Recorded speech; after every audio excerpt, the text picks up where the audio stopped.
Now we're good. I don't know why that happened. For some reason, my microphone was not picking up that it was, the microphone that's plugged in.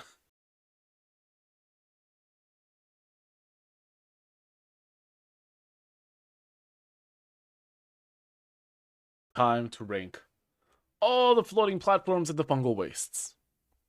I will put on some relaxing Hollow Knight music ambiance in the background. The whole thing is the giant Fungal Wastes. It is gigantic. So, I guess we'll just work our way through it for really no. Actually, maybe I'll make it a little bit smaller, just a little bit. But we might as well, I guess, start. And what better place is there to start than the top? So again, let me specify the rules of this platform ranking. It has to be an individual platform that you can walk on, or surface. This right here does not count as an... Oops, wrong color. This right here does not count as one because there's multiple walkable surfaces. So this is not going to be one. The other thing is that it cannot be connected to anything else. It has to be its own isolated individual platform. So something like this part would not be a platform because it's connected to the wall or the ground. Something like this one right here, this is good. That counts as a platform. That being said, it is now time to rank. So, let's go into it.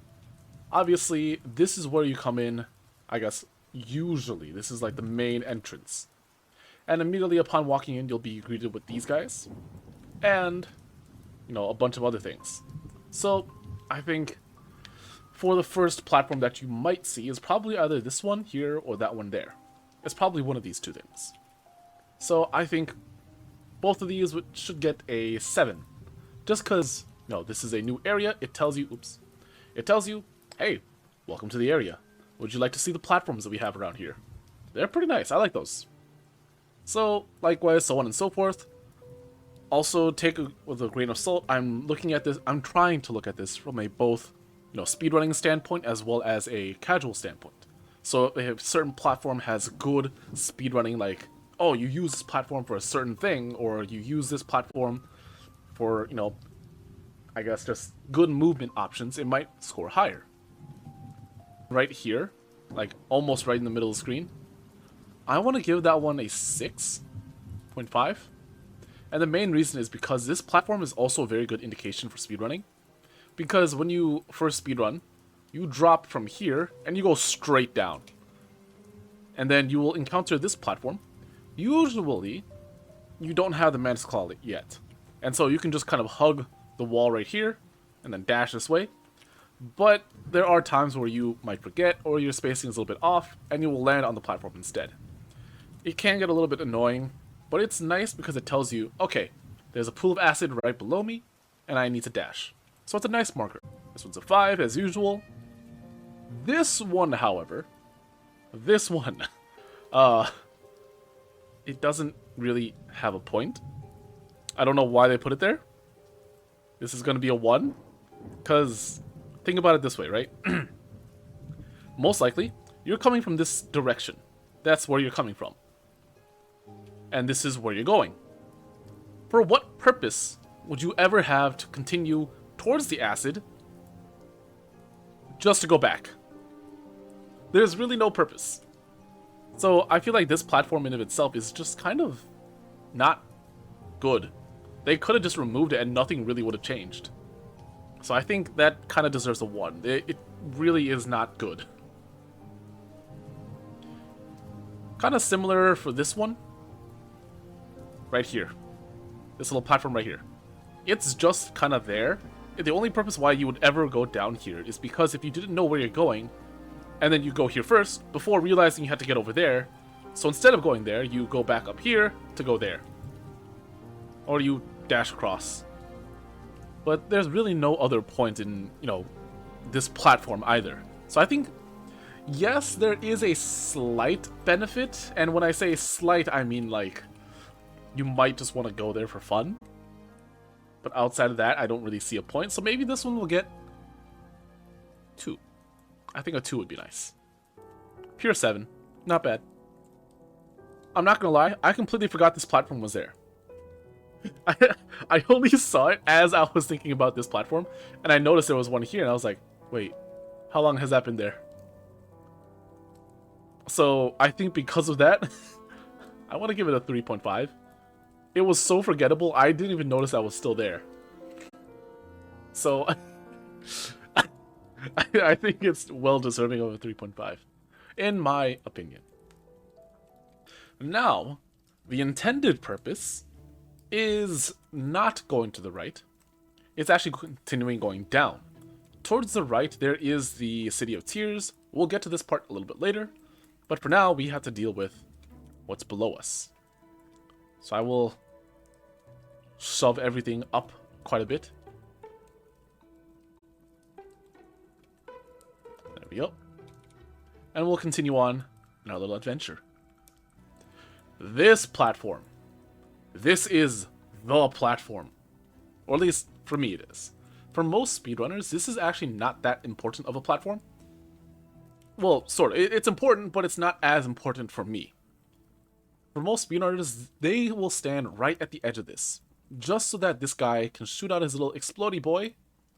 Go here. And then you will explosion pogo off it into the next area, thereby skipping the next area.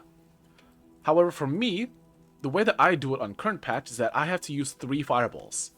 So I stand as close to the edge as possible, the little explosion comes close to me, I jump off, fireball to the right, dash, fireball to the left twice, pogo, sometimes get hit, and then move on. That's how I do it. So for me, this platform is everything. Without this platform, I would have to find a new way to do it that I'm not at all consistent in doing. I'm sure there's probably a much easier way to do ePogo for me, but until then, I will have to stick with this one. So for now, this platform here will get a 9. Now, can it easily go down depending on which patch you're using, how easy ePogo is on that patch, and which method you use it on? Yes. I think this platform could go, honestly, all the way down to a 4.5 or a 4, depending on how you play this game. It's just that at the point in time, for me, this is a very, very important platform and a very, very necessary one. So, take it with a grain of salt. I'm sure some people will do this much better than I can. If you did not do ePogo and you went the intended route, you will go this way, where you have to fight a new enemy called the Mantises. There are 2 different types of Mantises. There's the standing one, which lunges at you and may step back or step forward, and it will hit up if you are above it.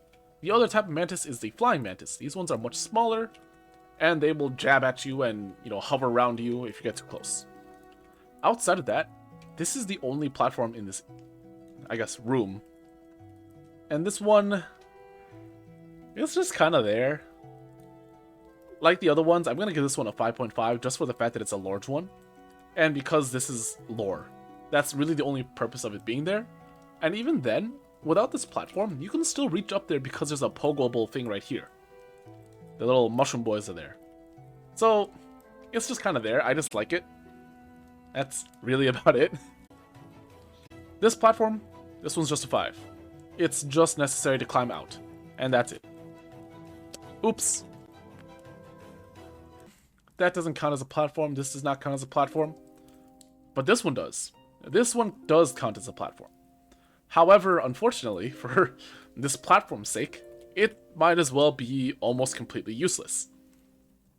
All we really needed was this little bit right here. I drew that terribly.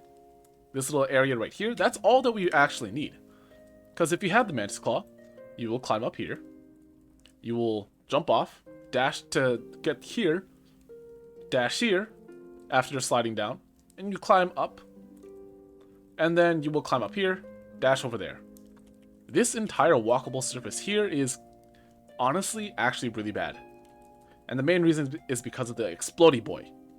If you immediately see him, and your natural instinct in this game, is to attack something, to jump at something, and you attack him while he's spitting out his explosion, you will get hit, and you will lose 2 max of damage.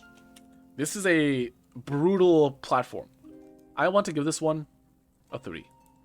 It can be really annoying. All we really needed was this little wall here so that we can slide down and then dash again. It's kind of brutal. I'm not gonna lie. I will not be counting this one as an individual floating platform because it's surrounded by spikes. If it was floating, I would. Like this one.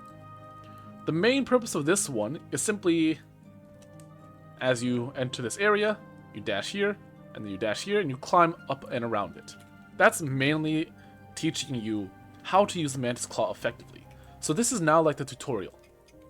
I will give this one a 7 because of that. Actually, I'm going to give it a 7.5. Because it teaches you it's time to start doing things properly. However, this platform here, I like this platform. And the main reason is because the intended route is that you pogo or dash, you climb up here, you go here, up there, and around. That's the intended version. However, for us speedrunners, we just climb straight up. You can jump and start pogoing off these little things, and immediately just start going it this way. So you really skip going around. I like this one. This one gets a 7. Unfortunately, this one will not be counted because there's a walkable surface here and that tiny bit up there. So unfortunately, I will not be counting that one. Remember when we branched off towards the start of the area? Let's go ahead and do that next, which is actually all the way up here. If I'm not mistaken, there are no floating platforms, technically, except for this guy. This is the only, like, walkable surface outside of the one all the way at the top. Everything else is the bouncy mushroom boys. So, I'm not going to rate this one. If anything, I'm just going to call this a P out of 10 for platforming. For the pogos. That's really about it. I just wanted to say that. 2.5 sounds about right. Because the thing is, it has a little mushroom dude, 2 mushroom dudes, and then 1 enemy. But that's it. If it didn't have it, I feel like it would feel more open and more of what the Fungal Waste actually should be. So I think, not a good platform. At this point in time, make sure that you take a sip of water as well. I am talking, I don't even know how many hours per day. But make sure to hydrate yourself as well. Anyways. And this area. Oh boy, this area. This one gets a 5. This one gets a 5. This one gets a 5. This one gets a 4. This one gets a 5. This one gets a 4. The placements of these platforms are very particular because of the placements of the mushroom explodey boys is also very particular. Again, if you fail, let's say you get hit by this guy all the way at the top. There's a chance you get hit, you lose 2 masks of damage, you miss the platforms and you panic, you fall all the way down here, you take fall damage, and there's a chance you might get hit by another explosion, losing you a total of 4 masks. At this point in time, you probably only have 5, which means 1 more hit and I die. So this place can be a little bit difficult, and really the only thing up here, I believe, is a... I don't remember what it was. I don't remember what this one is, but it's just kind of a reward. That's about it. Unfortunately, I don't think there's actually a single floating platform in this part of the area. So there's nothing we can do about this. So unfortunately, yeah, this whole, like, hold on. This whole chunk of area, completely dead. No floating platforms in sight. Which makes me a little bit sad. There's this one up here, whose sole purpose is to be annoyed by this guy, another explosion boy, so that you can jump, dash, for some juicy, delicious lore. That's it. So honestly, this one, I think it's a 3.5. I want to give it a 3, but because it leads you to lore, which some people very much, like, love, myself kind of included, I'll bump it up to a 3.5. And I think that should be everywhere in this entire area, except for the entrance towards the City of Tears. This is the last area. This one actually can be a little bit annoying. I want to give this one a 4.5. But this one, this circle thorn looking one, technically, it does count as a platform. You could walk on it if the thorns weren't there. This one I want to rate. Specifically, this one I'm going to give a... from a common perspective, I want to give this one a 3. But from a challenge location, I want to give this one a 7. So I'll do 3,7, because for an ordinary person, this one is so annoying. That's why I'm giving it a 3. You jump off here, you have to time it so that you dash through, but if you're unused to this game, this is brutal, because you can just land on it, despite the fact that this is already a skinny enough location, that if you start going to the right too early, you'll hit here. If you don't leap off correct, you can just hit this part, and if you time it too late, you hit this guy. But from a challenge perspective, the part that makes this hard is actually really ingenious and really clever. It's placed there purposefully so that you can mess up, which is why I want to give it a 3 or a 7 depending on how you see it. Okay, I think that is everything, actually. I think that's all of the floating platforms in the Fungal Wastes. I'm running very low on water.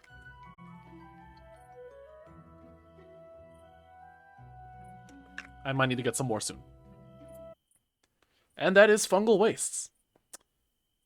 I will probably be doing another one, hopefully next week, on Sunday at 7 p.m. Central Time, as usual. And yeah, if there's one that you want me to do next, leave a comment. Tell me which one you want to see next, out of the ones that I've already done. And yeah, I've been Facade. I hope you have a good rest of your day, or your night, depending on when you're watching this. I will see you in the next one. Good night.